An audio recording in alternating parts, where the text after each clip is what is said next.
Okay, I'll start now. Well, today's topic is Krishna Dham, Krishna Dham, and Krishna Dham. So this was a slogan said by Bhaktisiddhanta Saraswati Thakur. Krishna Dham, Krishna Dham, and Krishna Dham, and he wrote it. So in his Gaudiya Mat, he wrote this on the wall to help devotees understand that what is Krishna consciousness.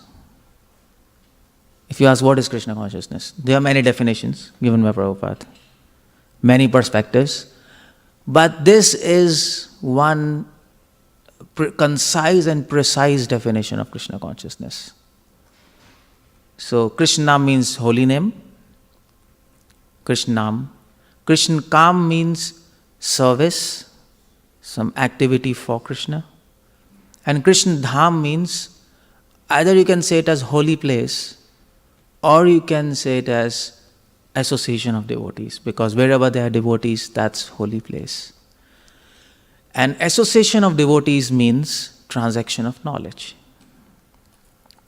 And transaction of knowledge means books. So, Krishna consciousness is just three things: chanting holy names, doing something for Krishna, serving Him, and associating with devotees. That's all. If you do this, you are Krishna conscious. Of course, with a proper mentality. That we will talk. But this is a simple definition. But the point is, why Bhaktisiddhanta made this slogan, Krishna Dham, Krishna Dham, Krishna Dham? Why? Because to help us understand, you need to balance these three. All these three are important in their own perspective. You have to balance. You have to balance chanting holy names, associating devotees, or reading books is the same thing. If you read books, it's association of Prabhupada. And serving Krishna. So that balance, so about that balance I'll talk on the last day. But that balance is required. Because sometimes we chant and we forget reading books. Sometimes we read books, we forget chanting. Sometimes we associate with devotees, but then we are doing something else except transaction of knowledge, something else is going on.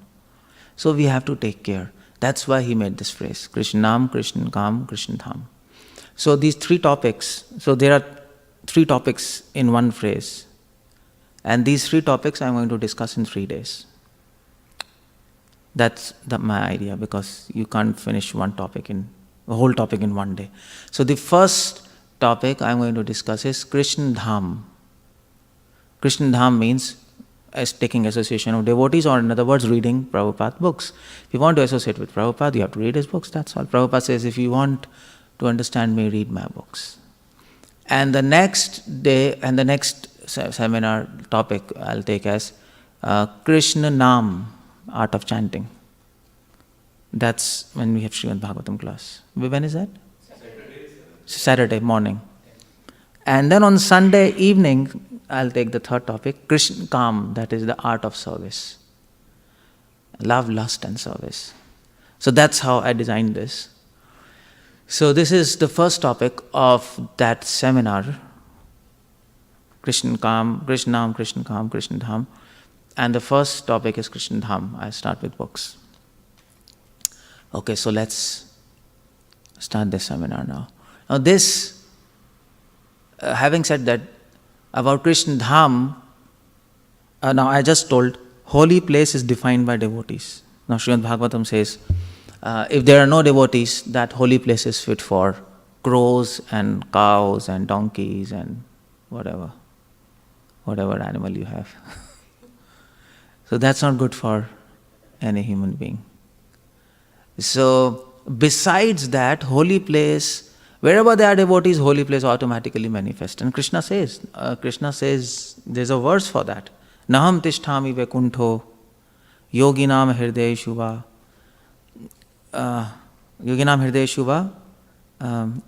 yad gayanti mad bhakta, tatra tishtami narada. So Krishna is saying to Narad Muni, I don't live in Vaikuntha. I don't live in hearts of yogis. Wherever my devotees sing my holy names and talk about me, there I am. Just like now. Krishna is here. Krishna might be there in Golok and Vaikuntha, but his mind is here. So wherever your mind is, you are there, isn't it? If you're sitting here and your mind is somewhere in the mall, you're not here. Although your physical body is here. So he's attracted in that way. So that is why if we read Prabhupada books and we discuss it and we understand that, then there is Prabhupada and there is Krishna. You see? So this phrase, I shall never die, I shall live forever in my books, this is said by Prabhupada in Science of Self-Realization. And why Prabhupada said this? Because reading books is associating with Prabhupada. That's all.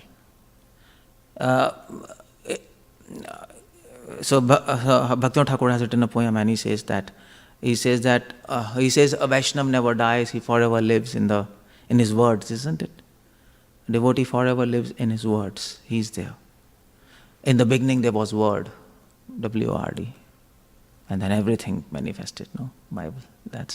So that's why books and knowledge, that is important. So knowledge defines, transaction of knowledge defines how much you are associating with devotees. Now we might be sitting in this temple 24 hours with devotees, but if we don't discuss something, that's not association. That's not association, by the way. If we are not chanting, if we are not reading books, if we are not discussing something, Krishna says in Gita, 10 chapter 9th verse, Matchit madgata prana bodhyanta parasparam kathyantas chamam nityam. Devotees should come together and discuss philosophy, have doubts and have discussions. That is Prabhupada said, that is the purpose of temple. That is why this nice building is there. Because ultimately knowledge matters. The less knowledge you have, the more you are a neophyte, a new devotee. The more there are chances of confusion. That's all, isn't it? That's all. The more knowledge you have, the more expert you are in the subject. That's there in material world also.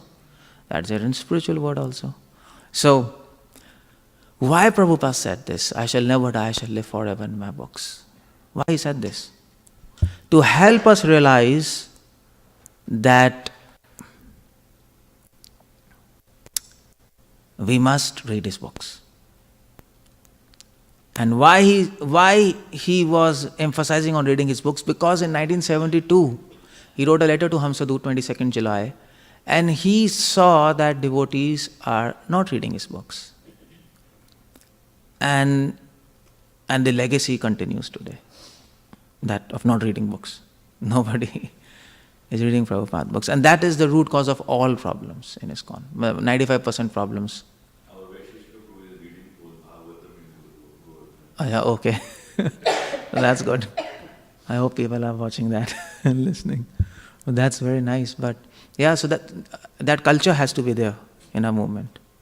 Or reading books, discussing philosophy, which is lacking now to a large extent. That culture of party, prasad, that is more. That is not bad to have prasad and spiritual festivals. Prabhupada said that. But that everything is designed to help us take knowledge, to supplement that and not to complement that, not to replace it. That's not a good idea. That is so in corporate world they say, work hard, party hard, They say like that. So Prabhupada wrote a letter to Hamsadut, and Prabhupada saying to Hamsadut, so let us concentrate on training our devotees very thoroughly in knowledge of Krishna consciousness. Note the words, Prabhupada said, let us concentrate on training the devotees. Now, we are not here to read the books, but we are here to get trained in those books. And that's a very important point, training. Prabhupada said read sometimes, and Prabhupada used this word many times, train. And there's a difference between reading and training. You know why? Because even Narottam Das Thakur, Srinivas Acharya and Shyamanand Pandit, they were like pure devotees. our Gaudiya Vaishnava. Narottam Das Thakur, we know he was a pure devotee. Even before meeting Jiva Goswami, he got love of God. Chaitanya Mahaprabhu, he himself gave him love of God through Padma river. We all know that. They were pure devotees, they were so elevated, but nevertheless they had to go to Jiva Goswami to get trained in philosophy. They had to learn that. So we have to get trained, not if you get trained in knowledge, that will train your mind. And if your mind is trained, your actions are trained. And if your actions are trained, your behavior, your character is trained. You see, it all goes like that. So that is why training is necessary. Training means a systematic understanding of knowledge. That's training. And reading means you're just reading from somewhere or the other, isn't it? So Prabhupada says training, and that's what Prabhupada said, we should have courses, which should be offered to devotees. We should have a college connected to temple, Prabhupada always said. Today also I was reading, Tamal Krishna Maharaj was saying to Prabhupada, so in one of the room conversations, Tamal Krishna Maharaj was saying to Prabhupada, so you wanted a college in Kurukshetra? Prabhupada said, yeah, but wherever you have a big land, you try to make everything there, make a college. Because Prabhupada saw many devotees are coming to temple, but they are not trained properly. So what is happening is like, we all hear lectures, we all read books, but it's very random. You see, if you ask any devotee, okay, Prabhu, can you speak for half an hour on illusion? Most other devotees will not be able to speak now. They know, but they can't speak. Because it's not systematic in their mind. And if thoughts are not systematic and they're chaotic, if your thoughts are chaotic, your actions will be chaotic. Isn't it? So everything should be put properly. That's why Prabhupada said train. Thoroughly knowledge of Krishna consciousness from books and from tapes. So books means all these books of Chaitanya Charitamrita, Bhagavatam, Gita, and this. From tapes means what? Room conversations which are recorded, lectures, and what else?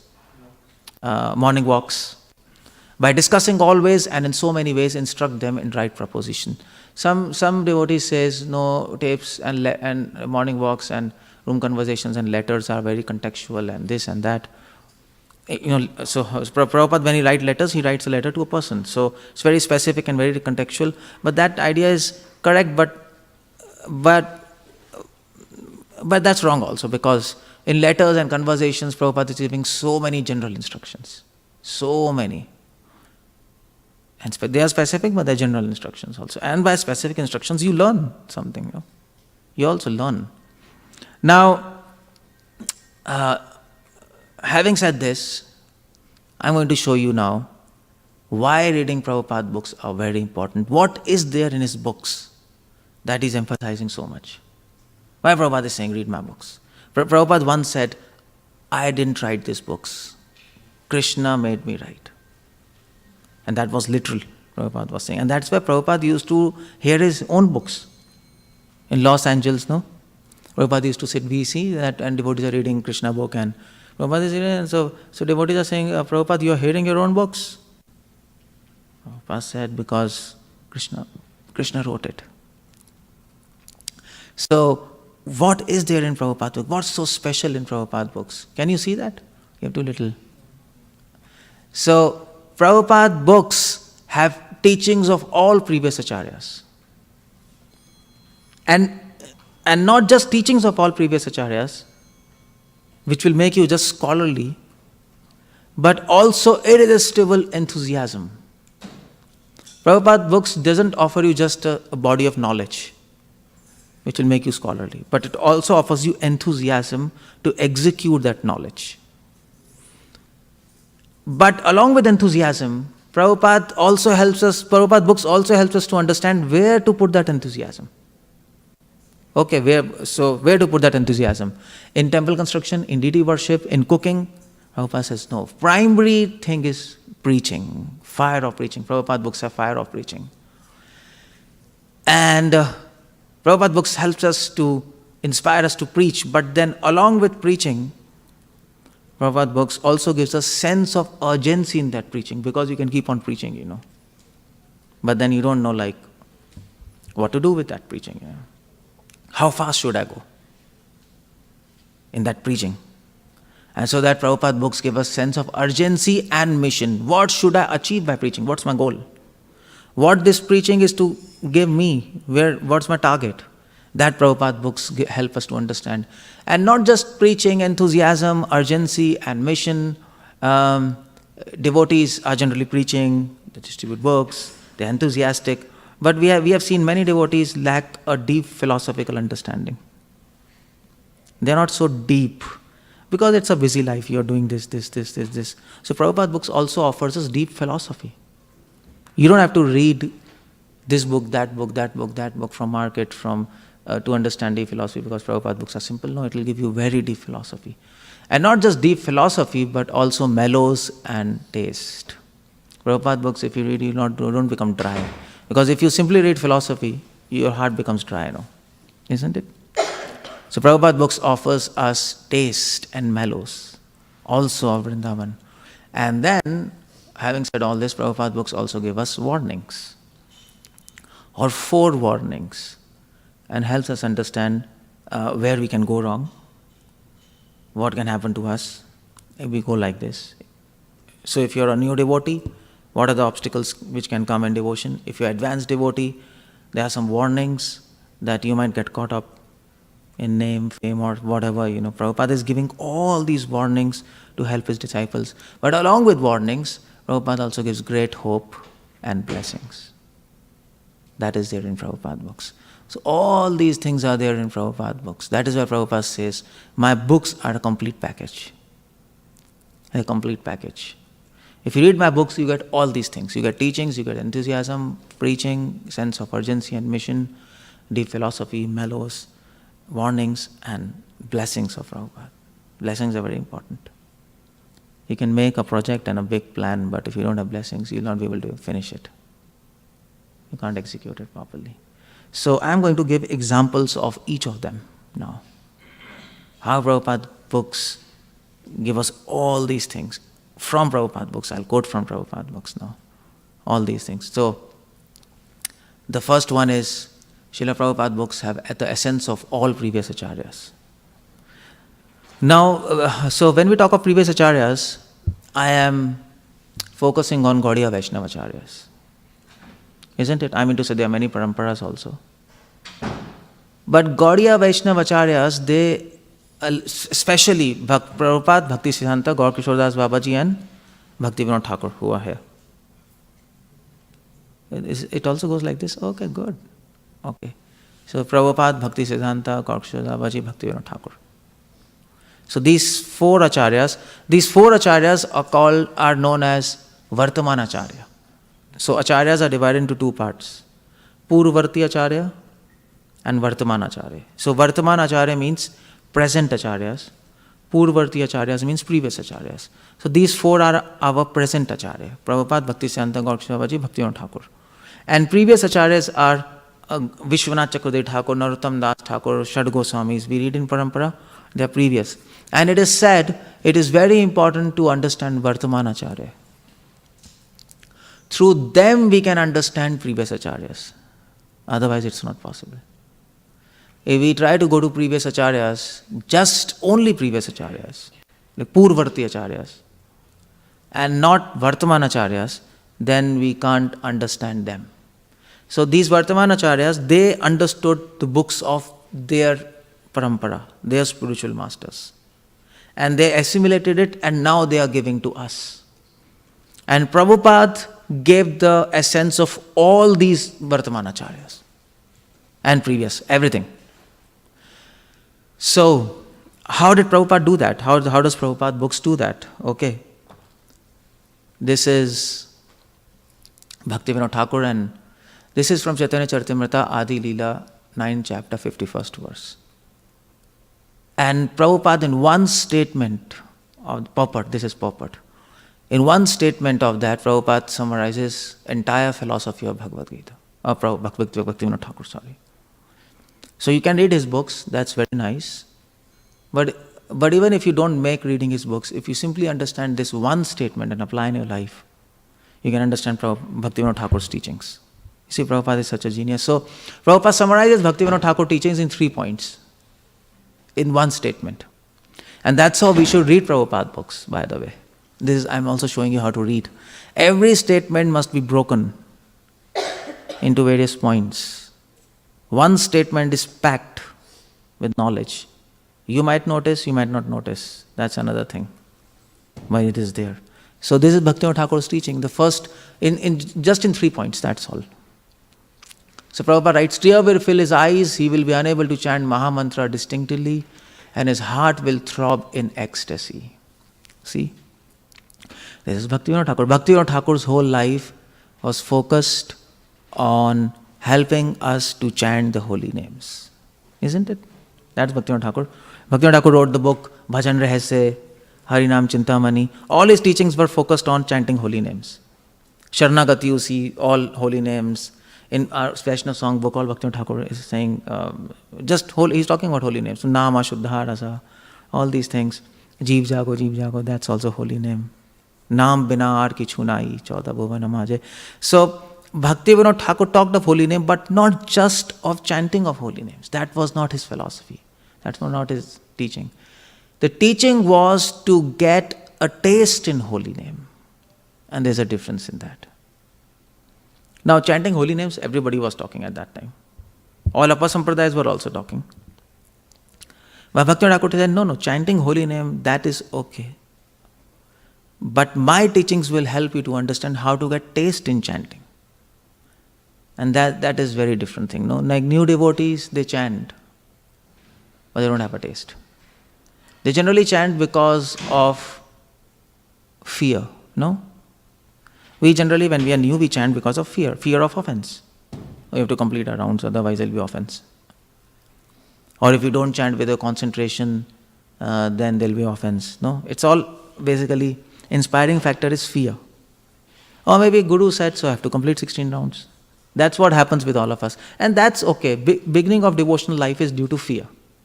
There are just 2 words you have to remember in devotion, fear and love.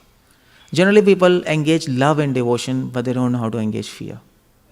And if you know that the trick to engage fear and love, devotion becomes very powerful. Whole Christianity, modern Christianity, they are talking about love, but not fear. And because of lack of fear, there's lack of respect. And because of lack of respect, love is simply a sentiment and not real love. That Prabhupada mentions in Narad Bhakti Sutra. Jaranam eva, Prabhupada says, comments on that. The show of love without a sentiment of respect is simply like lusty dealings between a boy and a girl. There's no value. No essential value. You see? So that's why fear is important. It helps us to generate sense of respect. Isn't it? And that's what Prabhupada writes in Nectar of Devotion. Otherwise, why there's concept of offense? Why? To give us fear, no, don't do this. Why there is concept of Guru? To give us a fear. If you don't do this, then he will be angry. And he is a pure devotee of Krishna. Then Krishna will be angry. You see the point? So, yes, we chant with fear, but then we have to advance ourselves and chant with a taste. That's a very separate thing. Nam Ruchi. That Bhaktivinoda Thakur says, no? Nam Ruchi. Where he uses this word in one of his songs, he uses this word, Nam Ruchi. So that's Bhaktivinoda. Prabhupada says. And how a taste in holy name, how do we know we have got taste in holy name? By these symptoms. When we have taste in holy name and we chant, there will be tears in our eyes. We will be unable to chant the Mahamantra. So when you are unable to chant Mahamantra, that's perfection. That's why if you complete your 16 rounds, you're not still perfect. In one sense. If you can't finish your 16 rounds, then, well, I mean to say not for everybody. If you can't finish your 16 rounds, you're lazy. But if you can't finish your 16 rounds, but you're trying, whole day you're trying, but you can't chant because your throat chokes, then this means you're nearing perfection. That's one way of looking at it. And his heart will throb in ecstasy. You see this very important Prabhupada statement. His heart will throb in ecstasy means the taste of holy name is not just in your mind, but it has overpowered your body, and it is expressed now in physical form, not just in mental form. You see, that kind of taste Bhaktivinoda Thakur wants to give by chanting holy names. That's a goal, by the way. But the second point, Prabhupada says, Chaitanya Mahaprabhu says that one should not imitate this. Now, Bhaktivinoda Thakur's second part of teaching was this. Yes, this is the symptoms of taste of holy name. Nam Ruchi. You have to approach Nam Ruchi. These are my teachings, and if you follow this, you get taste. But then don't try to imitate these symptoms. So his 50% of teachings, he was fighting against upper sampradayas, no? Aula, Baula, Gerat, Huna, all these. Aula, Baula, and then Sakhi Bheki and all these people. So he says, don't imitate this. That is another point. And third point is, a devotee should long for the day to come when such symptoms of trance will automatically appear in his body. Third point is, Bhaktivinoda Thakur says, when you chant, okay, fine, you don't have a taste now, we understand, but you should long for the day when you will have a taste, real taste in holy name. With that desire we should chant. You see? You should not chant just to finish your rounds. It will not help you. You can chant for millions of lives, nothing will happen. Bahunam, what's that? No. Bahu janma jadi kare shabana kirtan tabu to na paaye Krishna pade prema dhan. No. Until unless we put extraordinary efforts, we are not going to achieve Krishna. Bhaktisiddhanta said this. It's not possible. So, okay, fine, don't put extraordinary efforts, put at least some ordinary efforts, Nobody's asking you extraordinary. At least chant 16 rounds nicely. Whenever you chant, don't try to finish it. Sometimes it happens, but not always, no? If you're very busy in service. So you should long for the day when you will get taste in holy name. It is said, if you try to finish holy name will finish you. You know this? You will start committing offenses. That's all. Holy name will detect what you are doing nonsense. He's not fool. Krishna is not fool. He can know exactly what you are doing. So he might not get frustrated, but slowly, gradually, if you don't improve, he will get. He's a person, no? He's not a machine. If he loves you, he can also hurt you. For your benefit, by the way. Just like a mother. If a mother loves the child, she can also hurt the child. That's all. So we should long for that day, and with that longing we chant. When that day will come when I will have taste in holy name. And when the day will come when I will have trance. You see, Prabhupada uses the word trance. Bhaktivinoda Thakur uses this word trance in his songs. Trance in the word samadhi. Bhaktivinoda Thakur says in his last song of Sharanagati, in the 11th chapter, and the song begins with Krishna Dham. So have you read that song? Anybody? Sharanagati book, last song. Krishna Dham dhare katobal. Bhaktivinoda Thakur says, how much power holy name has.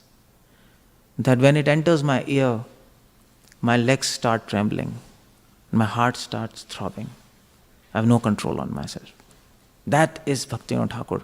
So our goal is to get into trance, because if you are not focused, if you are not in samadhi, trance means your thoughts, your feelings and your words are in same focus. Now our words are okay somewhere, but feelings and thoughts are somewhere, no? Feelings are going somewhere else, thoughts are going somewhere else. It's all, but where you can achieve trance when all these three are in one focus. Our words, our thoughts, our words are connected to Krishna, our thoughts are connected to Krishna, and our feelings are connected to Krishna. And those things I'll talk in the next class, the art of chanting. I'll talk about that in details, but that's the idea. This is Bhaktivinoda Thakur's teaching, simple. And this is Gaur Kishore Dasa Baji. Prabhupada, in a room conversation with Dr. Garsan and some devotees in LA, 1975, Prabhupada speaks this to some devotees. Prabhupada says, and this is entire teaching of Gaur Kishore Das Babaji. You might read Gaur Kishore Babaji books, no problem. You can read, you cannot read. In fact, there is not much about him also, about teachings. But this is the essence. Gaur Kishore Babaji said, so when you are on spiritual platform, there is no material. Nidra, ahar, vihar, akadi, vichtau. Then you conquer over even our prime necessities. Eating, sleeping, mating, defense. Prime necessities, the primary necessities, you don't require. You will sleep less, you will eat less, there is no need of mating, very less. So the lesser you become, that means spiritual. Bhakti pareshanu bhava virakti anyata. Your spiritual advancement means you become disgusted, reluctant with this and no more. This is God Krishna Dasa Babaji. God Krishna Babaji, Sakshat Vairagya Murti, we say that, no? Prabhupada, so many times in his letters and his books, Prabhupada says, this advancement in spiritual life can be known when your eating, sleeping will reduce, isn't it? Prabhupada says, no? When it reduces, you are advancing. But automatically. That's one thing. Artificially, you can't do anything. And the main thing is last line. Your spiritual advancement means you become reluctant and disgusted with this. We have to sleep, of course. You can't avoid it. At least 1-2 hours you have to sleep. At least. But at the same time, when a devotee sleeps, he becomes disgusted with the fact, I'm going to sleep, I'm wasting time. You can say you are engaging sleep in service of Krishna, but that's you can say that. But there's another perspective also, no? Yeah, we are engaging sleep in service of Krishna, but at the same time, we are wasting our time also, isn't it? So we are engaging sleep in service of Krishna. Why? Because our body becomes fresh and then we serve Him in that way. But then, in the ultimate sense, we just wasted 6 hours, isn't it? In that 6 hours, you not only forgot Krishna, you forgot yourself. Such a deep ignorance. We forget ourselves. We forgot everything about ourselves. Such a deep ignorance we go in. And Prabhupada says, that is... You see, if a devotee says, I am not an illusion, you can ask him, do you sleep? If he sleeps, you are an illusion, simple. Because at least, if you are sleeping for 1 hour, at least for 1 hour you are an illusion. No. You don't know what's happening. You've forgotten yourself. So, Srila Prabhupada, many times he even didn't sleep, no? Isn't it? Whole night he's translating and this and that and that. And when advanced devotees sleep, it's not like us, no? They dream of Krishna. That's all. They don't go into ignorance like us, although it seems like that. It's very different between them and us, no? So that the idea is, Gorksha Babaji's whole teaching is that you should have such a taste in holy name, what Bhaktivinoda Thakur says, such taste in holy name and such taste on spiritual platform that you get disgusted with the material platform. That's the idea. That disgust has to be there. You sleep, you eat, you do everything. Mahaprabhu was also doing these things. But we don't have interest in these things. We don't like them. We like chanting holy names. But nevertheless, we have to do this. Because this machine will stop. This function will get destroyed. But that's okay. We just do for doing sake. So we do minimal. Whatever is necessary, we do to keep ourselves alive. And we spend our time in spiritual consciousness. And that's what is Gaur Kishore Das Babaji. The entire teaching of Bhakti Siddhanta is in these magazines. So have you heard these magazines, Gaudiya? Gaudiya magazines? Bhakti Siddhanta used to publish Gaudiya magazines. They are in Bengali. They are like so many magazines. Like that showcases that books behind. It will all fill with Gaudiya magazines. That's so big. So in those magazines, Bhakti Siddhanta's teachings and his writings and his interviews are there. And they're in Bengali. So, but the point is, you can't read them even if you know Bengali. Because his Bengali is very complex. He starts one sentence and it finishes on, like, to finish that sentence, you need a whole page. He starts and keeps on, there's no full stop. It goes on. So Bengali is complex. And Bengali is also Sanskritized. Very modern Bengali people, they cannot read. You have read Gaudiya? You have Bengali? Yeah, modern Bengali, they can't really grasp that, it's a very different thing. So if you want to know Bhakti Siddhanta, you have to read Gaudiyas. But you don't need to do that, because Prabhupada summarizes all his teachings in one verse, in one sentence, actually 2 sentences. This is from Elevation to Krishna Consciousness, chapter 2. And this is what Bhaktisiddhanta has to say, that's all. Even if you don't read his books, if you simply understand this sentence, you understand Bhaktisiddhanta. So Bhaktisiddhanta teachings are in two points, that's all. The first point is, even the cultivation of spiritual realization for one's own self-interest is unlawful and destructive. Now these 2 words I'll talk about, unlawful, destructive. When Prabhupada says something and uses a word, it has a meaning to that. So by this I am also teaching you how to read Prabhupada books. You see the point? You have to divide in points, you have to focus on the words. And the second point is, that all activities must be directed to satisfaction of Krishna and his service. This is from a small book, Elevation to Krishna Consciousness, chapter 2, that's all, which we distribute on streets. And when that person will read, he will say, what is this? But that is the summum bonum. Now what Prabhupada says, summarizing Bhaktisiddhanta teaching, even the cultivation of spiritual realization for one's own self-interest is unlawful and destructive. Even doing devotion for our own self-interest, that might be unlawful and destructive. Okay, let me ask you a question. What is the meaning of unlawful? Why does Prabhupada say unlawful? If you do devotion for your sense gratification, self-interest, you will harm yourself. The idea is this. And why Prabhupada says it is unlawful and destructive? What do you mean by unlawful?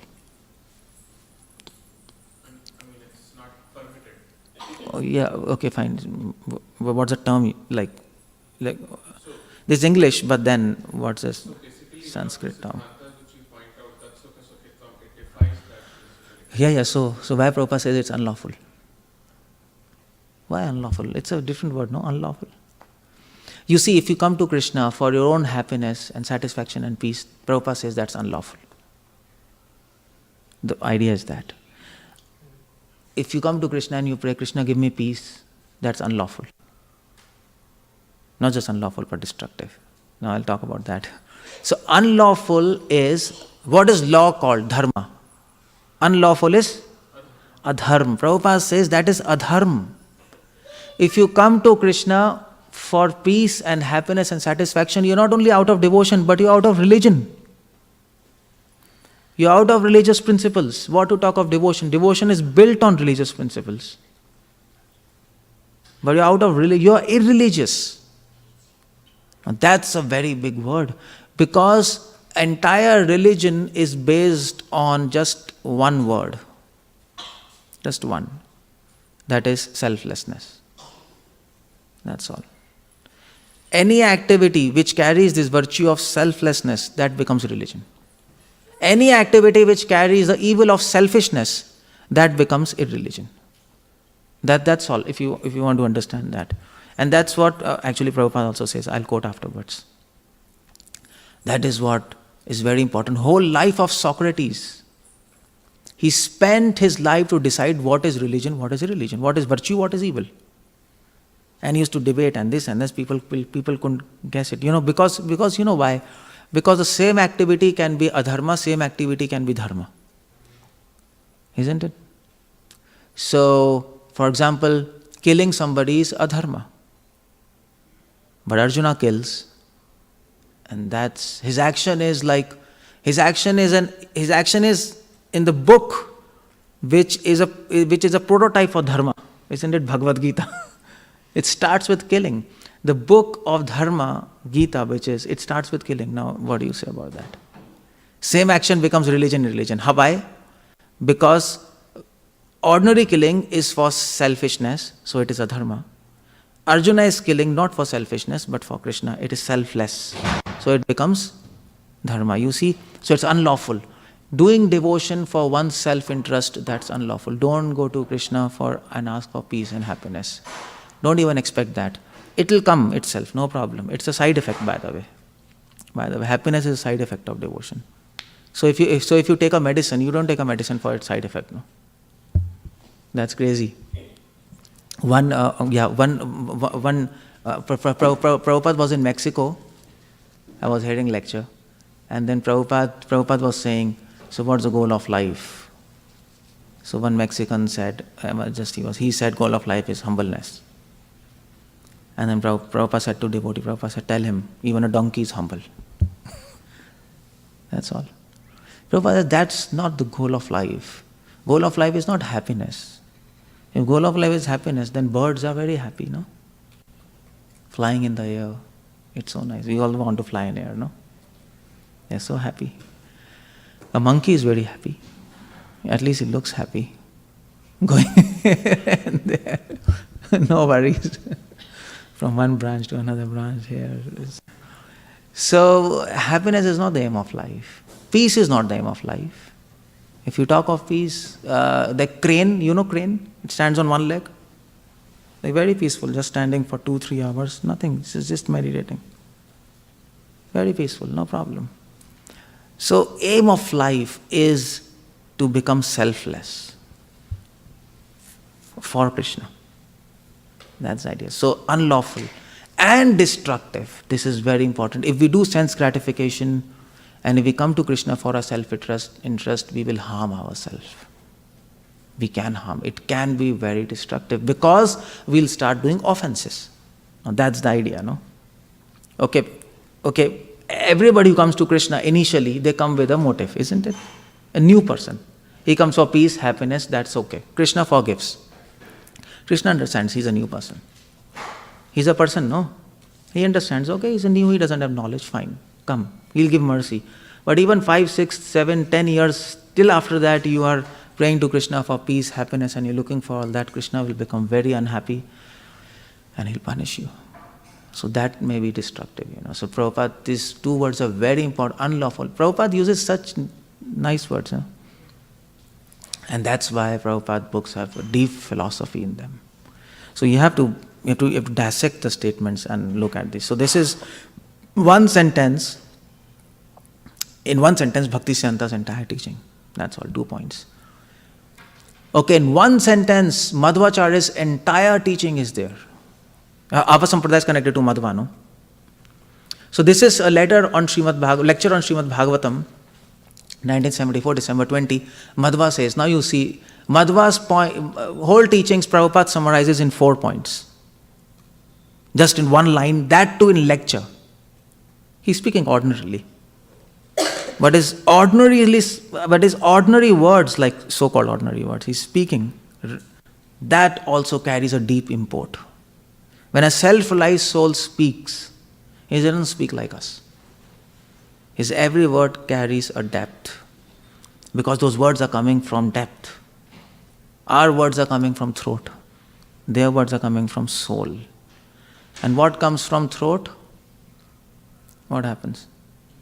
It goes to throat only. So it will go to another ear and it will stop here.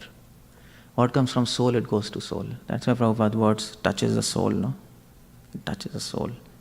So this is Madhva's teaching. You see, Prabhupada writes, it's a simple statement, but if you try to think about it, it's all teachings. As Purusha is an enjoyer, we try to become independent enjoyer. Now the first point is, this is where Madhva's philosophy begins. As God is enjoyer, we are also enjoyer. That means our enjoying propensity is coming from God. In other words, our free will, enjoying means free will. We have free will to enjoy, no? Our free will is dependent on the free will of God. That's where Madhva begins his philosophy. You see, Madhva has two fingers, no? Like this, you see there? Oh, actually I can use this. You see these 2 fingers? One is big and one is short. It's coming there or what? Yeah, it comes. It comes there. So 2 fingers. See, he holds like this. So these fingers signify one, God is independent and we are dependent. It doesn't signify God and soul is different. Madhva says, I don't want to argue this is a useless point. Madhva said, no, this is crazy. Anybody who says soul and God is one, he's crazy. I don't even want to talk to him. I don't want to listen and see his face. That's obvious. But he says, okay, this is God, this is soul, and they're dependent. So our free will is dependent on God. You imagine what that means? That means if Krishna wants, he can erase our free will. We have free will, no? You understand what's free will, all of you, isn't it? We can do whatever our choice, He can erase our free will if he wants, but he doesn't do that. To let us use our will and learn how to use it in a proper way, in a right direction. If we don't have a free will, we don't learn, isn't it? Now tell me one thing. Can Krishna erase our free will? What's the evidence of that? Are you understanding my question? Can he erase your free will? Erasing free will is a big thing, no? You're gone. You can't do anything. You're just practically dead, no? You can't think freely. You're like a robot, no then? Can he do that? What's the evidence of that? Yeah, speak. In the Monday class you mentioned that how this, as a soul we still want to enjoy, but then Krishna, Forget it. No, it's a simple answer. What's the evidence? Evidence means a physical evidence, no? Like it's not some intellectual stuff. Evidence is not logic. In court of law, evidence is something you can see, it's not logic. You see, evidence is pratyaksh, not anuman. Yeah, speak, quick. So, for the pure devotees' case, they are completely surrendered to Krishna. No, like wait. No, wait. Evidence of erasing free will. Just in one word I want. Bas. Markine Bhagavad Dharma. Bhai, in court, judges ask, what is the evidence he killed him? This knife. Chalo bhai, ho gaya, jail. There's no logic then. No logic. Logic you have to apply when there's no evidence. Oh, he's debating with that other lawyer, he's saying, and he says, see, this knife is there, it's his blood, and we did genetic analysis, there's same DNA, chalo, get lost. Finish. And that's a very important question. What's that? Oh, yeah, just speak, that's okay. So, is animal life... 2 words. Animal life, I mean... Yeah.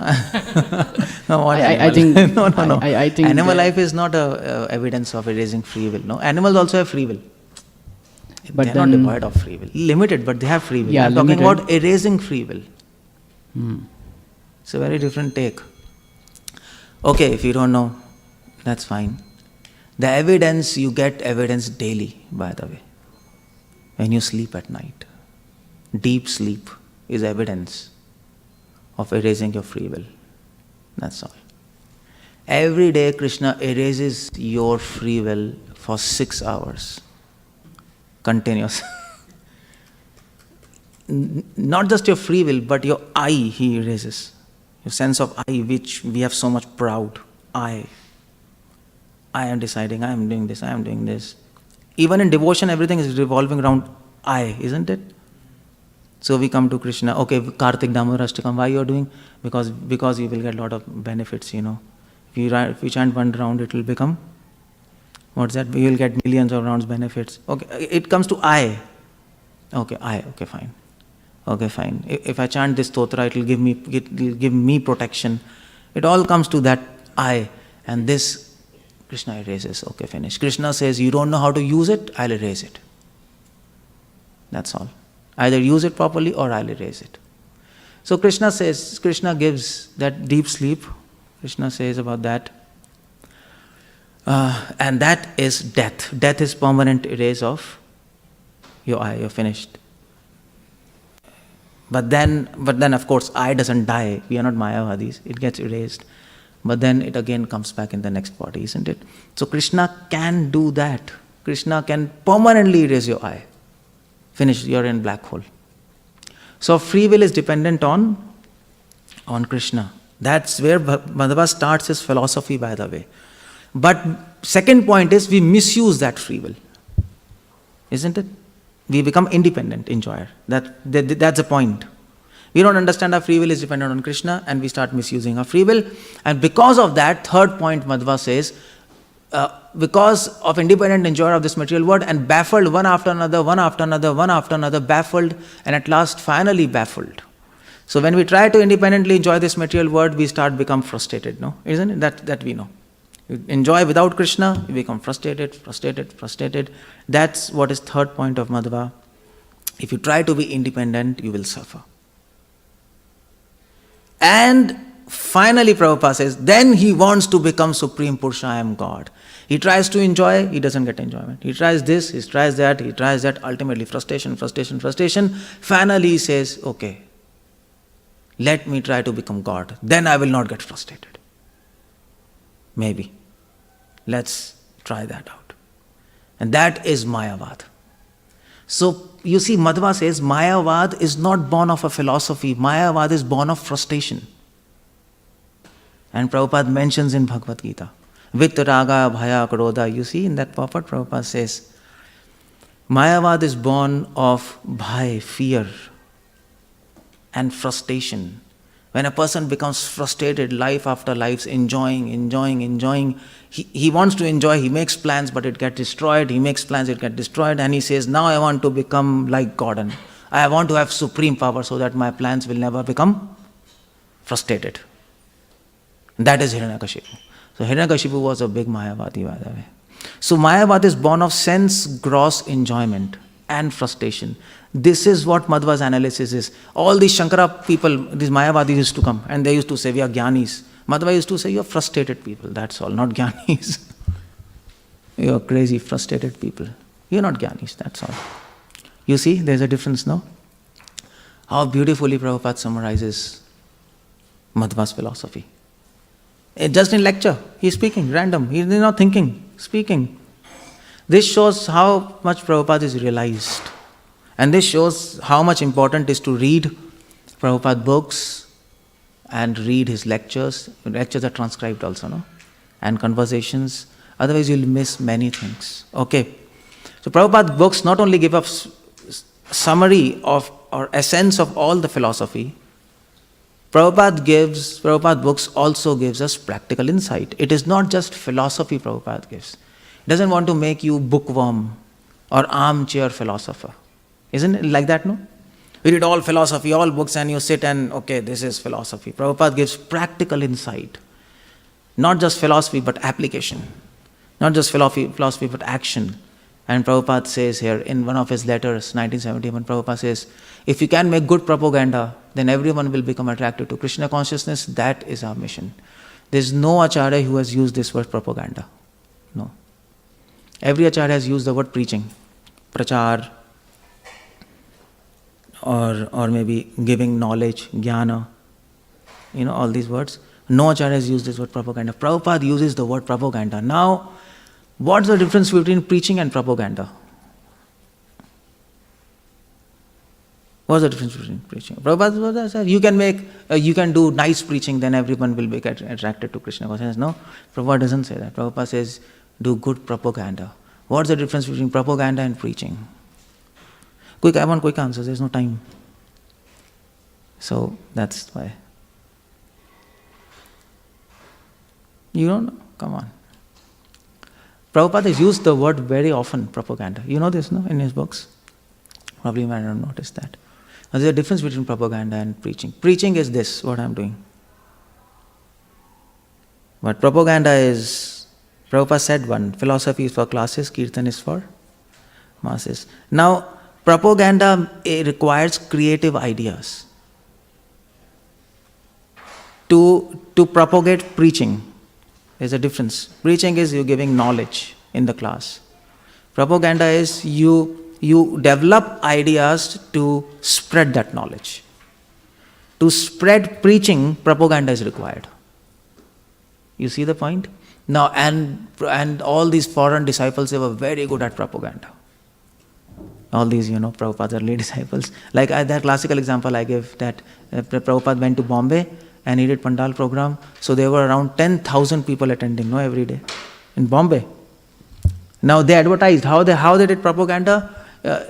They put big balloons on the buildings, skyscrapers. That's a very good system. I mean to say, so even today we don't use that technique, balloons. So they put big balloons so whole Bombay could see. And they printed flyers, and they were not going door to door to give flyers. They went on the building skyscrapers and just put it in air. And whole Bombay was full of flowers and they were falling on the head and people were saying, what's this? And everybody knew. That's a propaganda. So propaganda needs creativity and propaganda needs intelligence. More than that, creativity. And courage. That's one thing, two things, creativity and courage. Preaching might not need this, isn't it? You can apply in preaching creativity. Courage, yeah, courage also you can say, if you're going to some atheist and trying to preach him. But propaganda is, but preaching can be without that also, just like now. What's creativity? I'm sitting, you're listening, that's all. Nothing big, a little creativity in PPT, that's all. But, and courage, there's no need of courage, anybody can come and speak in temple, no problem. But propaganda is different thing. You understand, Prabhupada focused on propaganda. Prabhupada said that is, propaganda is a mission, not just preaching. And that probably we have forgotten, and that is why, forgotten or it's lessened to much degree. That is why our movement is not growing as much as it should, no? Because we are not doing propaganda. We are not doing, most of us are sitting in temples and that's it. And okay, some kind of book, we are doing book distribution, yes, go in the restaurant, temples are coming up. But this word is very different. This word means you have to do something out of the box. You see that? Something all these hippies were doing like that. Prabhupada did like that. We went to a park, sat and started. That's how movement started, no? That was a good propaganda if you take, if you consider just alone Prabhupada, he's just trying to do something. So that is practical insight Prabhupada is giving, very practical. Prabhupada books, this is another practical insight Prabhupada gives. This I like a lot. This is from, actually never this quotation comes here. But anyway, so this is from one of the lectures and Prabhupada says, personal realization does not mean that one should out of vanity attempt to show one's own learning by trying to surpass previous acharya. That's okay. He must have full confidence in previous acharyas. At the same time, he must realize the subject matter so nicely that he can present the matter for a particular circumstance in a suitable manner. The original purpose of the text must be maintained. No obscure meaning should be screwed out of it, yet it should be presented in an interesting manner for the understanding of the audience. These yellow things I have shifted. Sorry for that. They shifted, It should not be here, first point. First point is interesting. Second point is understanding. It goes like that. So Prabhupada says, this is called realization. Now, this is a very different kind of definition of realization. If you read any acharya, what is definition of realization? Many people will say realization means aparoksh gyan. If you see Madhva says it is aparoksh gyan. If you see Ramanuja, he says realization means nididhyasanam, maximum, or sakshatkar. If you see Vallabhacharya, what is realization? He defines realization as aprakrit gyan, something. Or if you go to Christianity, they say realization means revelation, a real realization. It gets revealed.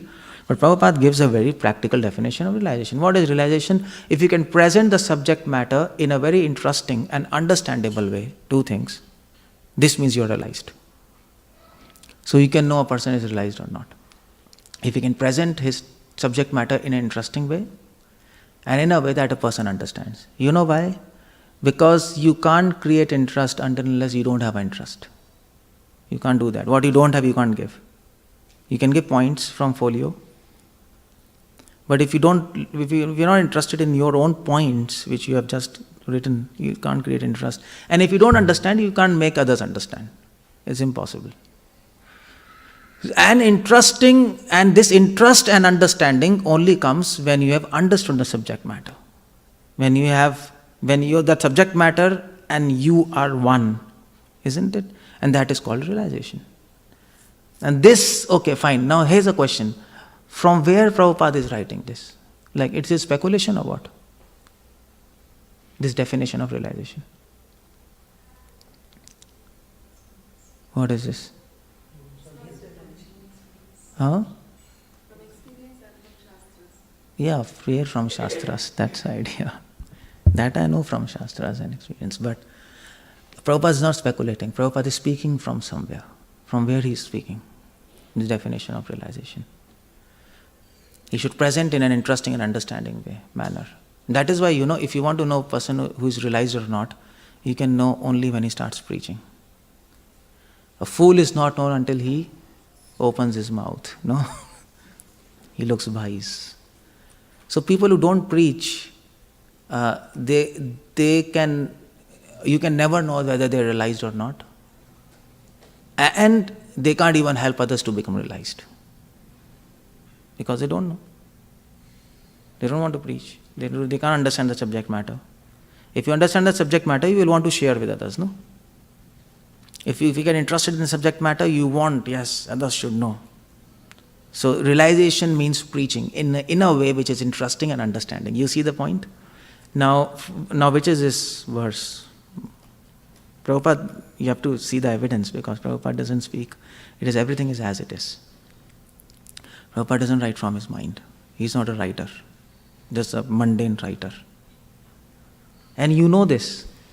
You know this verse, but like Karna, you have forgotten how to apply it. What he says.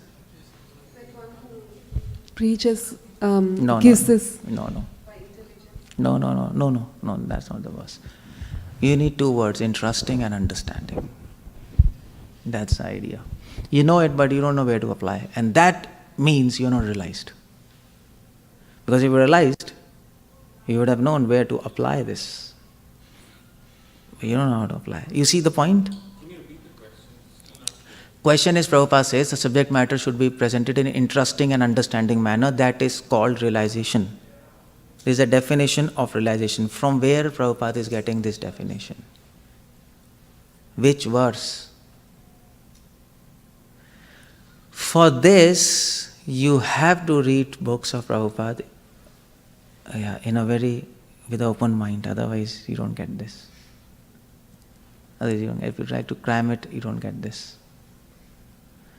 Okay, should I tell? Yes. Or it's a homework? Yeah, next time only. Otherwise, people don't think, Okay, so this is the simple verse. Mat chit mat katha prana. Kathyantas svam nityam tushyanti cha. These two words, tushyanti cha, ramanti cha. Prabhupada says, my devotees who are pure devotees, they discuss among themselves. And tushyanti means satisfaction. Prabhupada translates, you get satisfied when you understand something fully, isn't it? I understood, so I am satisfied. And ramanti means pleasure. You get pleasure in something that's interesting. So Prabhupada says they discuss with each other in an interesting way and an understanding way. Simple. That's the verse. Tushyanti means in understanding and ramanti means interesting. They have understanding of that. They get satisfied. They get interest. They get pleasure. And kathyantas chamam nityam bodhyanta parasparam. And they express, then when they discuss, they present it in an understanding and an interesting way. See? It's from Bhagavad Gita, 10.9. So is it That's a among verse. devotees or is it from devotees to masses? No, anything. Among devotees to masses, whatever. But it is both. Even you are all devotees, no? So I am presenting in a little understanding and interesting manner, no? Somewhat. Otherwise you would have slept. And normal people also. But the level differs. That's all. The principle doesn't differ. Principle has to be the same. Level might differ. Level 1, level 2. Okay, this is called practical insight.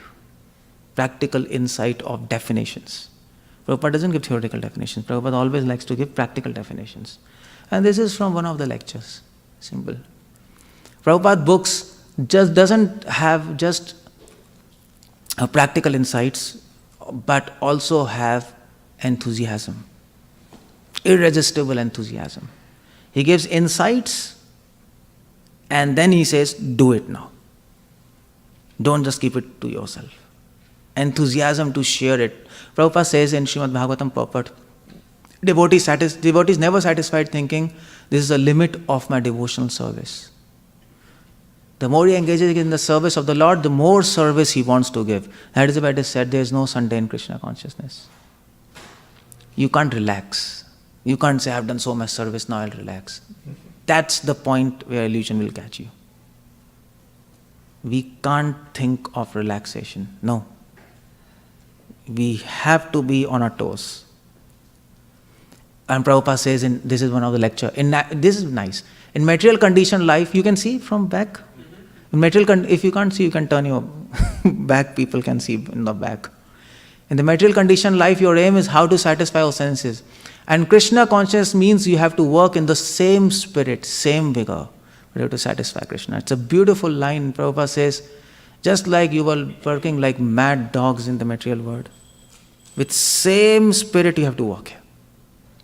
So in material world we plan, we do this, we do that, we do that. Same thing you have to do in Krishna consciousness.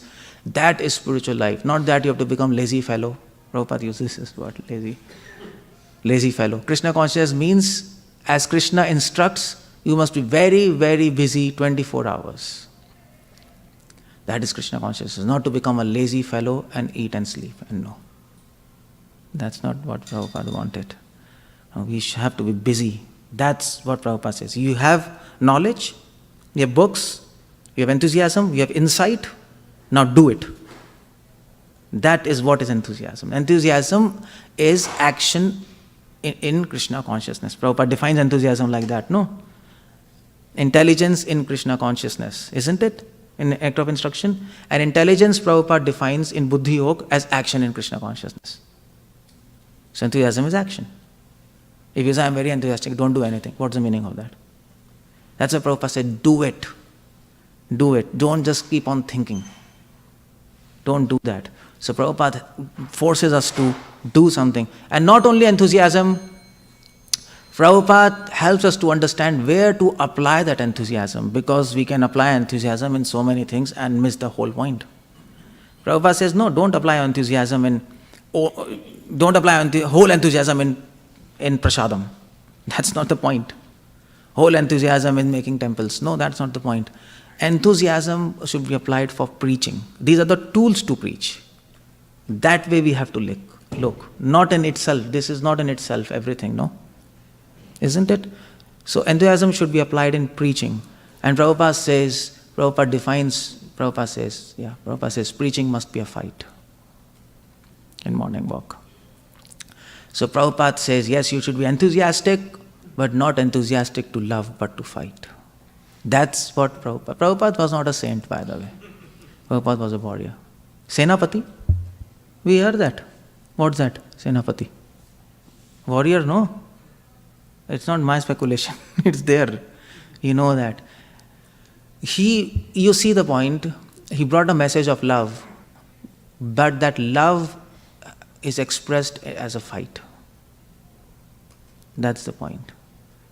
You have to fight against what opposes Krishna, we oppose that.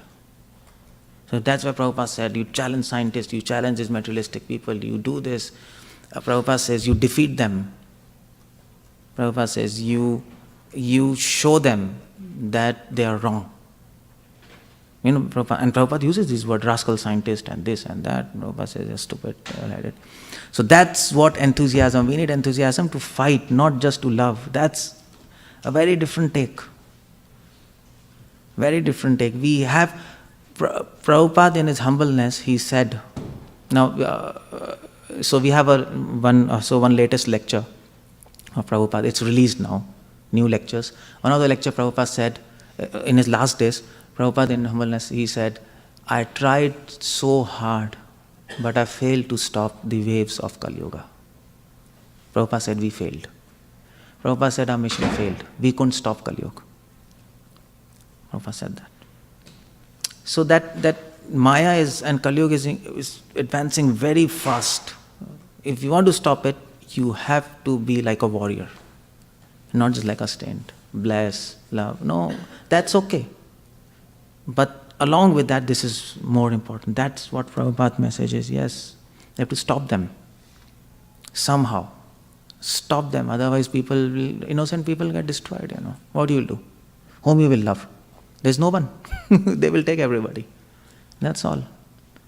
So fire of preaching. Prabhupada says one of his letters to, this I told before, by the way.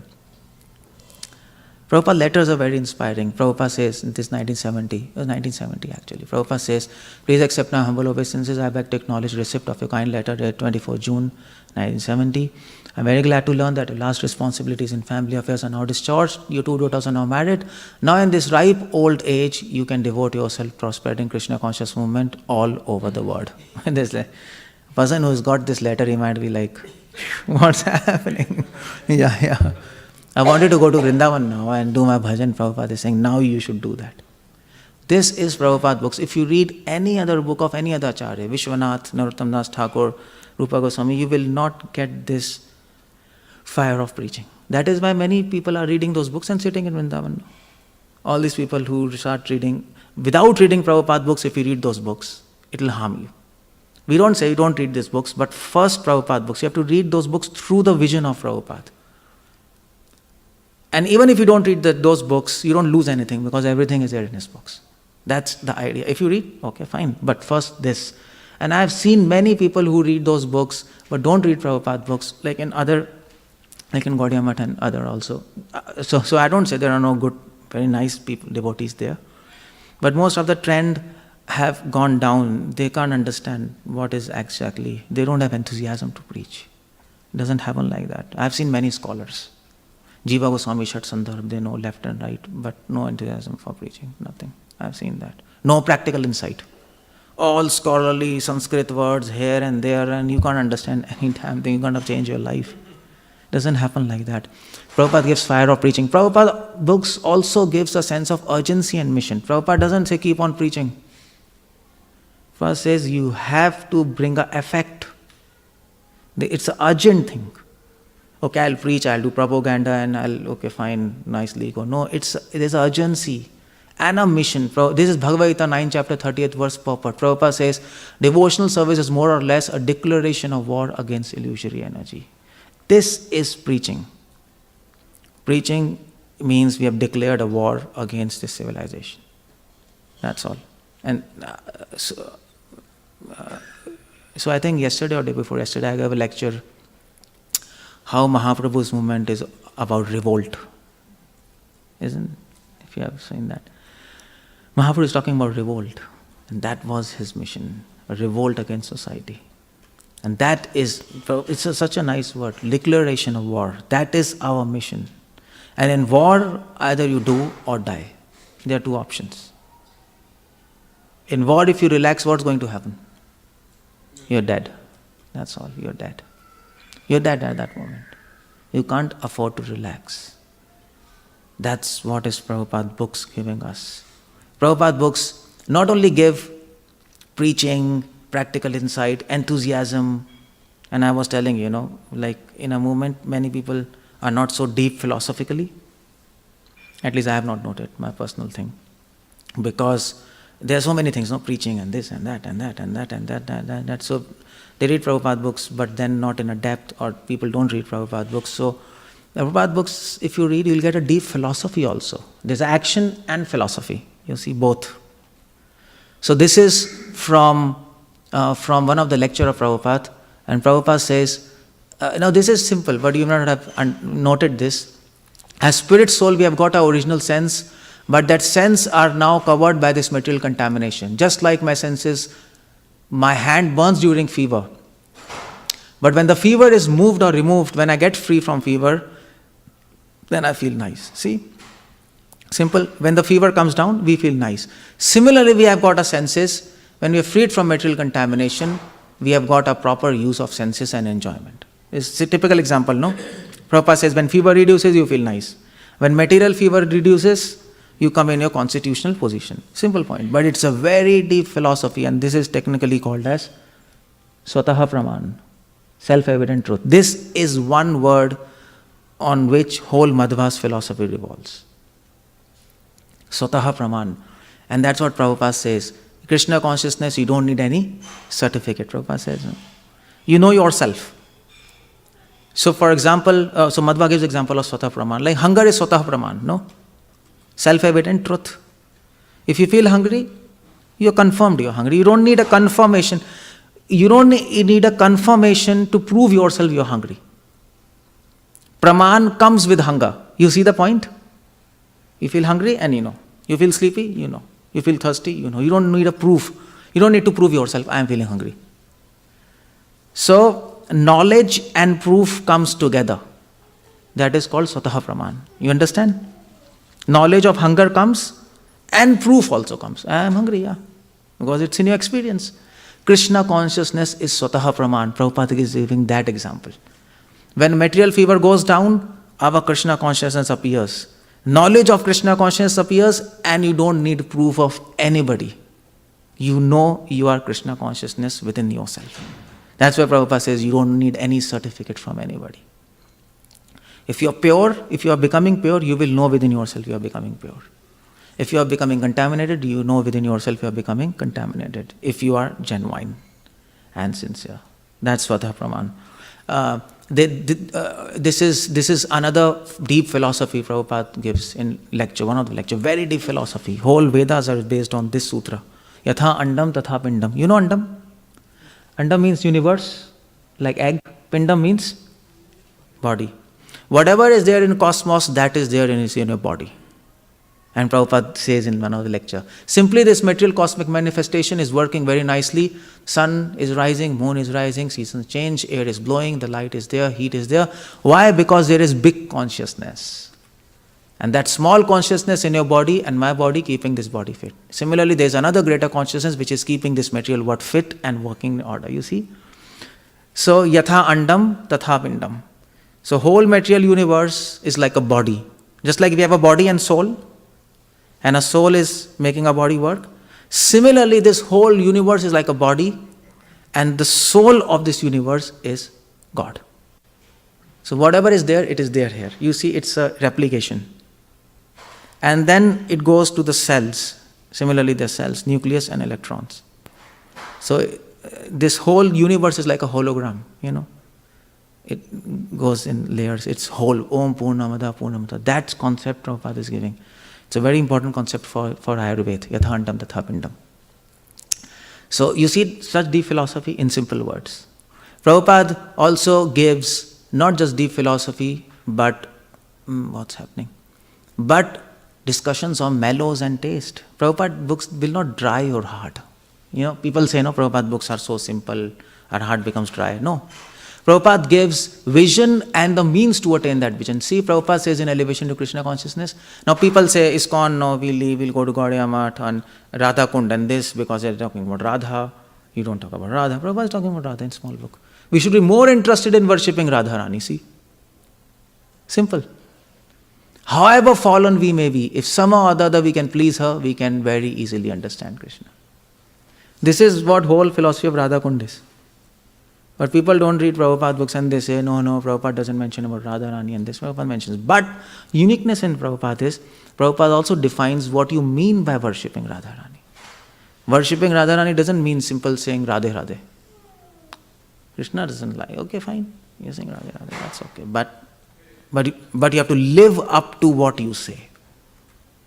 So Prabhupada says, a philosophy is above all things, just like we prescribe our students to illicit sex, no meditating, no intoxication, no gambling, but they're not ends in themselves. The real end is how to serve Krishna and sacrifice everything for him.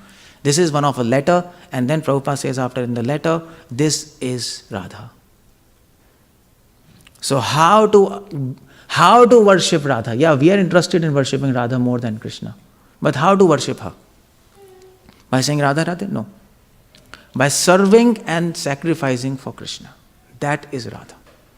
So worshipping Radha means following her, isn't it? Following Radha means doing what she is doing in her capacity. What she is doing, she is serving Krishna and sacrificing everything for him. Now, please note, we all serve Krishna, but a level of sacrifice is different, no? And that makes everybody of us at different level. Prabhupada served Krishna, I served Krishna, you served Krishna, everybody served Krishna, but Prabhupada was the most dear to Krishna because he sacrificed for him. The more the sacrifice, the more dear you are. Otherwise, service, everybody is doing. But within that service, sacrifice should be there. So anybody can quickly tell from where Prabhupada gets these two words, service and sacrifice. From which verse? Prabhupada gets these two words, service and sacrifice. वर्स नहीं कर्म करो फल की इच्छा, तो उसमें का सैक्रिफाइस कहाँ है? No. You can say, yeah, maybe to a certain extent. But it's not. But that verse doesn't mention you should do for Krishna. That is not. That's the principle. Serve and sacrifice for Krishna. Okay, quick. I'm just going to finish. No, Bhoktaram yagatapsam sarvaloka maheshwaram. Bhoktaram means he's an enjoyer. Yagya means sacrifice. Tapsam means service. So in devotional life, service is a tapasya. And yagya means sacrifice. Simple. Prabhupada says that. So there is Radha in Gita. This verse talks about Radha. If you really think about it. Bhoktaram, he enjoys Radha. Why? Because she is having sacrifice and service. So Gita also talks about Radha. It's not that Gita is not talking about Radha, but in a hidden way. Okay, Prabhupada books also give a benevolent warnings. Now I'm going quickly. Prabhupada says, this is a lecture and this is very important. Note this, Srimad Bhagavatam 1.13.15, Geneva, June 4, 1974. Prabhupada says, these 12 men are authorized to preach Krishna consciousness, so we have to follow. Mahajana Yogata Sapanta. Therefore, we have created this GBC, so they should be very responsible men, otherwise they'll be punished. Prabhupada gives warning to GBCs also. They'll be punished to become a Shudra. Although Yamraj is a GBC, Prabhupada says Yamraj is a GBC. But he made a little mistake. We know that past time, Yamraj made a mistake and then he became Pidur, Shudra. The whole past time, I'm not going through that. He was punished to become Shudra. So those who are GBC, they should be very, very careful to administer business of ISKCON. Otherwise, they'll be punished. As the post is very great, similarly, the punishment is also very great. Prabhupada doesn't shy away saying something about GBC. You can be GBC, you can be sannyasi, you can be guru. But if you are not careful, you can fall down. Anybody can fall down. Even Brahma fell down. And Prabhupada gives a 4 warnings so that they should be more careful than all of us. As the post is great, punishment is great. Prabhupada also warns his new devotees, not just DBCs. All devotees connected to Krishna conscious movement must read all the books that have been translated. This is in Madhya Leela Chaitanya Charitamrita Purport. It's in book, it's not in lecture and not in letter, so that you can say it is contextual. It is there for everybody. Prabhupada says all books means all books. You can't delete Prabhupada's instructions. Chaitanya Bhagavatam, Bhagavata, others. Otherwise, after some time, they'll simply eat, sleep and fall down. Thus, they will miss opportunity to attain eternal blissful life of transcendental pleasure. See, Prabhupada gives warnings to book distributors also. Now, San Jose is a very big center for book distribution. That's very nice. We all know. But Prabhupada warns in lecture 972, Prabhupada says, of all these books, if we have got so many books, simply we make arrangement for selling, not for understanding, then it will simply be materialistic. Both things must go on. Bhaktisiddhanta used to say, we are not here to become salesmen. So yeah, we have to distribute books, plus please understand that. Understand. If you understand, you will distribute more, with more enthusiasm. Now the point is, but here we have to understand, if a new devotee is coming, and if he distribute books, he will get all mercy of Krishna. Because it is not expected that he will read all books one day. But Prabhupada is saying this statement specifically for people who are many years in Krishna consciousness. Now you are there 6, 7, 8 years, still you are not reading and simply distributing. Then it becomes materialistic. You see the point? There's a different take there. And Prabhupada gives warnings, and then Prabhupada gives great hope and blessings also in his book. Not just warnings. Prabhupada gives blessings. I have given you all the guidance and hints in one of his letter. Guidance means how to practice devotion. Hints means how to propagate and do management. It is described all in my books. Now it is up to you. Please keep our principles firmly and everything will come out successful. This is from letter to Mukund, Hong Kong, verse February 1974.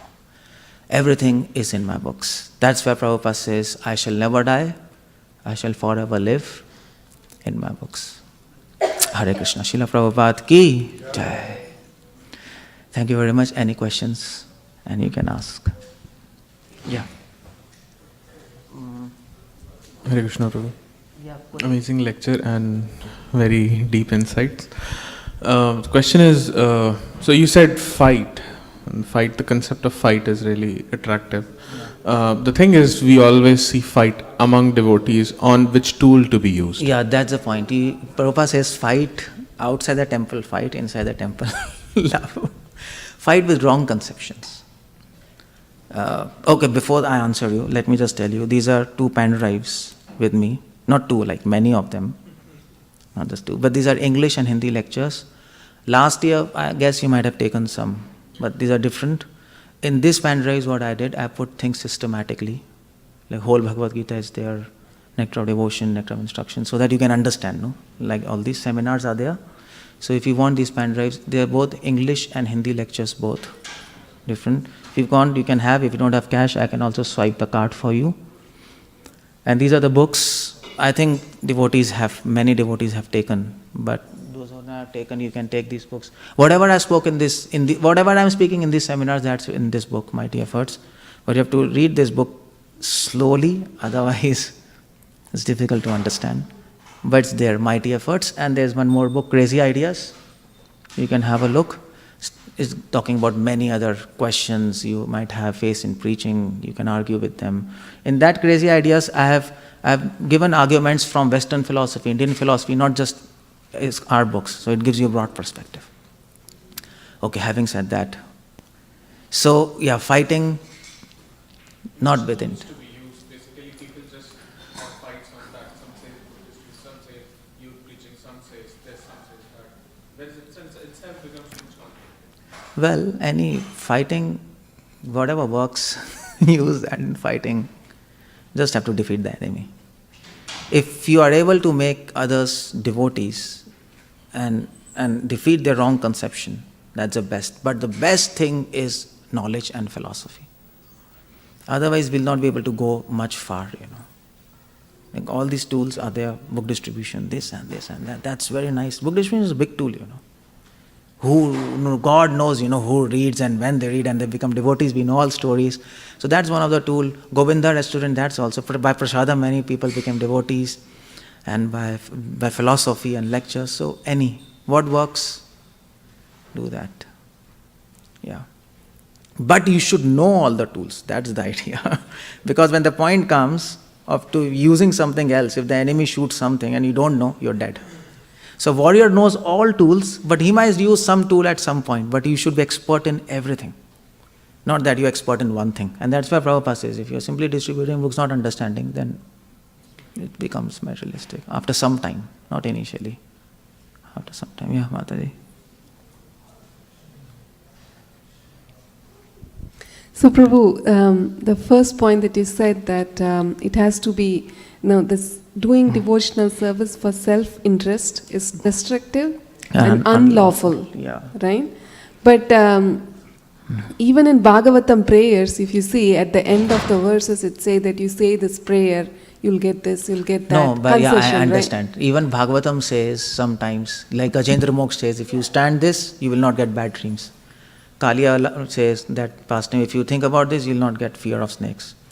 But that Vyasadeva has personally done. Why? To make you understand, don't do this. Because I did this mistake in other Puranas, and my Guru Narad Muni, he chastised me. Why did you give? So this is technically called as Phalashruti. So every pair, if you do this, you will get this. If you do this, you will get sun. Vyasadeva says, I did this in all Puranas, and Narad Muni says, see, people will forget prayers and their mind will be in this. So you have to get rid of all this. Bhagavatam is Amal Puran. There is no kind of impurity. So Vyasadeva writes that to make us understand, don't fall in this kind of trap. He's not saying don't do this. He's saying don't do this. That's the idea there. Sorry, I'm not understanding your logic, because how do you say that? How do we see? Through commentaries. Through? Commentaries of Acharyas. Oh, so for the Phalashruti verses, we have to read what Prabhupada says and not take the literal meaning of what... Yeah, Prabhupada says these Phalashrutis are put in Bhagavatam to help us understand that these kind of things you will find in other scriptures. It might confuse you. Don't focus on Phalashruti. That is why some examples are given, no? If you write a book and so you give example in that of wrong things also. And then you say don't do this. So typical example is there's one Shastra, Kama Sutra. In America it's famous, like that. But Kama Sutra, this Rishi, Vatsayan Rishi, he wrote like this. And then in the end he wrote, I am writing this to tell you don't do this. This is wrong, this is sinful. You see the point? So that's why Rishi sometimes write, and so many times Vyasadeva says, akama sarva kama va moksha kama dharati tivrena bhakti yogena. Whatever you have, do devotion. So an intelligent person will understand, oh, this is written to help us understand, don't do this. People who have not understood Bhagavatam, they will get confused. And this is a sign they didn't understand Bhagavatam. So it's a puzzle. Sometimes we got puzzle, no? Okay, to test whether he has understood or not. That's a puzzle put there. So we understand that it's destructive from the sense that we don't go back to Godhead. So it's destructive for our spiritual progress. Offenses, we do offenses. But why is it unlawful? What is the law and why is it unlawful? Unlawful because if you do anything for self-interest, that is adharma. Foundation of adharma is self-interest. Even if devotion is done for self-interest, that is adharma. It will give you sins and not benefit. You see the point? That is why. Did you understand? I understand, but it's really painful because we don't get inspiration other than I. So no, why? That's whole devotion process, no? Yeah, but if we don't get anything, we don't get inspiration to do anything. But that is materialistic. That's what we have to change our mind. If Krishna gets something, we are inspired. That is devotion. If we get something, devotion is not about us. Devotion is about Krishna. Even if we go to hell, doesn't matter. That is pure devotion. That's Mahaprabhu's gift. So, of course, you don't get inspired. So, when people are new, of course, they'll be thinking about themselves. But that's not the gift of Mahaprabhu. So if they like to stick to this principle, then they'll not get anything in ISKCON. Mahaprabhu came to give a gift of pure love. That is difficult to digest. But Mahaprabhu is giving the gift and also the means to digest that gift. That's why he's very merciful. He sends acharyas and sends a practical method. So, it's not painful. Initially a child might think, studies are painful, but later he'll say, yeah, that's interesting now. Isn't it? So initially it might seem funny. That's not the inspiration factor for us. In fact, we hate the thought that it is helping us. No, we don't like that thought. Devotee should not like that thought. Devotion gives me peace, oh no, forget it. Devotion gives Krishna happiness, okay, good, this is good, I'll do that. So that's a training, that's all training.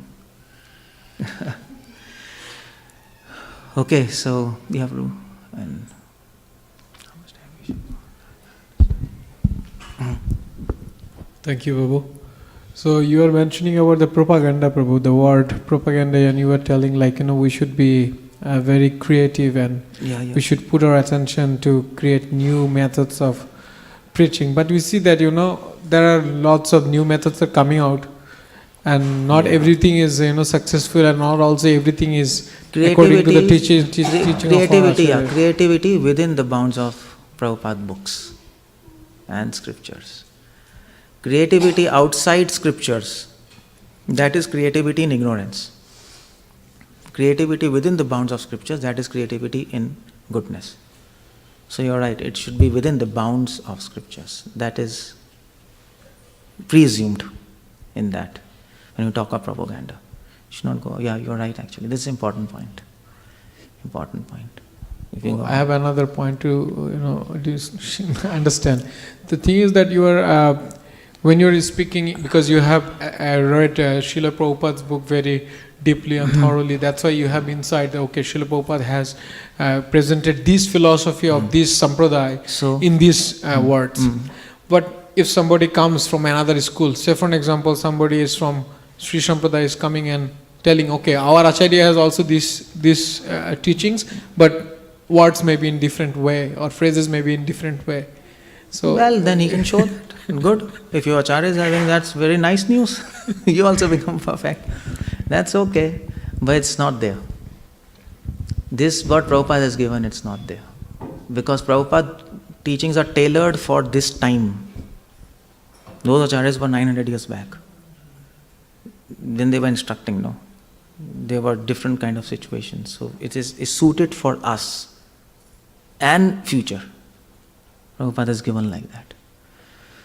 So even Sri Sampradaya, so Chinnajiyar, like one of the main, he also praises Prabhupada books. In fact, he got enthusiasm to preach from Prabhupada books. He admits that.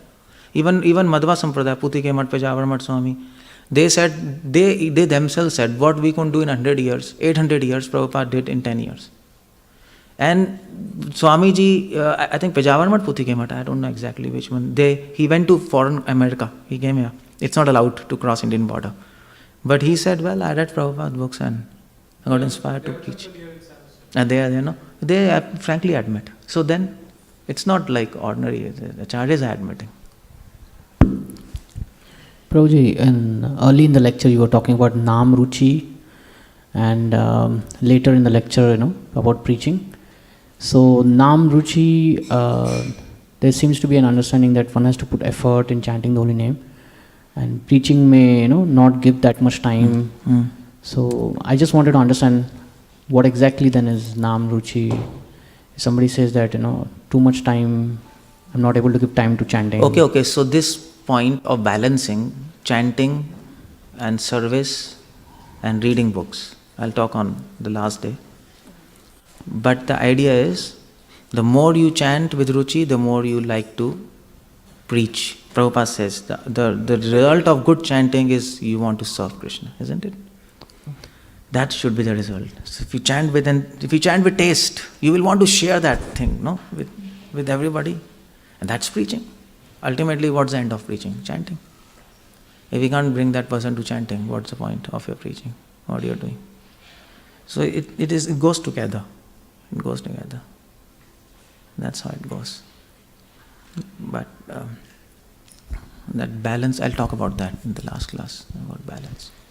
So Prabhu, we chant to purify ourselves. So how is it service to Krishna when we chant? Yeah, that is next lecture. On Saturday morning, I'm going to talk about the art of chanting. It's a good question.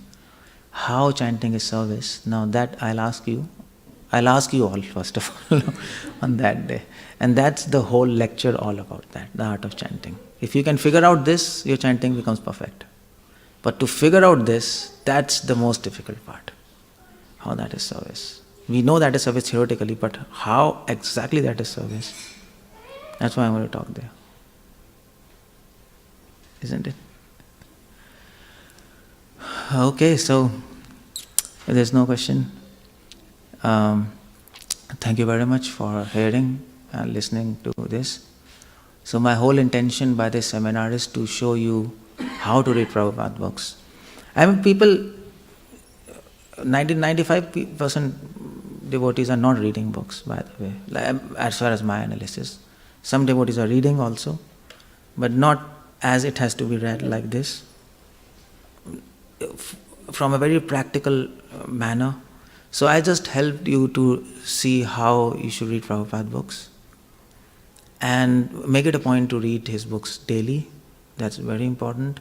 Don't let even a single day go without reading Prabhupada books. And the practical thing to do in your life, like you are all busy people, unnecessarily busy. Let me say this. So, but how to do is, keep Prabhupada books in your bedroom.